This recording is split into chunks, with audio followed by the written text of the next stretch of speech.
टपरी आहे त्या पान टपरीवर साधारण 8:30 वाजेच्या संध्याकाळी 8:30 वाजेच्या दरम्यान 4 इसम आलेले होते. त्यांनी तोंड बांधलेलं होतं, त्याच्यामुळं प्रथमदर्शनी रॉबरीच्या उद्देशानंच ते आलेले आहेत असं दिसत आहे. त्याच्यातल्या एकाने अवैध शस्त्र दाखवून पानटपरीवर त्याच्याकडून काही रक्कम लुटण्याचे प्रयत्न करत असताना त्याच्यातले उल्हास पाटील जे आहेत त्यांनी प्रतिकार केलेला आहे.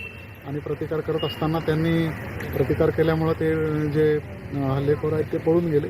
पळून जाताना त्यांनी फायर केला होता अवैध शस्त्रामधून एक गोळी.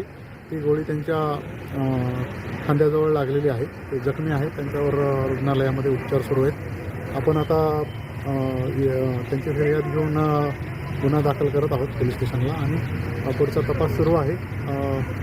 तपासात आपलं जे टीम आहेत स्थानिक गुन्हे शाखेची टीम आणि पोलीस स्टेशन्सच्या 3 टीम आपण तयार केलेला आहे आणि ते वेगवेगळ्या पद्धतीनं आरोपीबद्दल माहिती गोळा करण्याचा प्रयत्न करत आहे.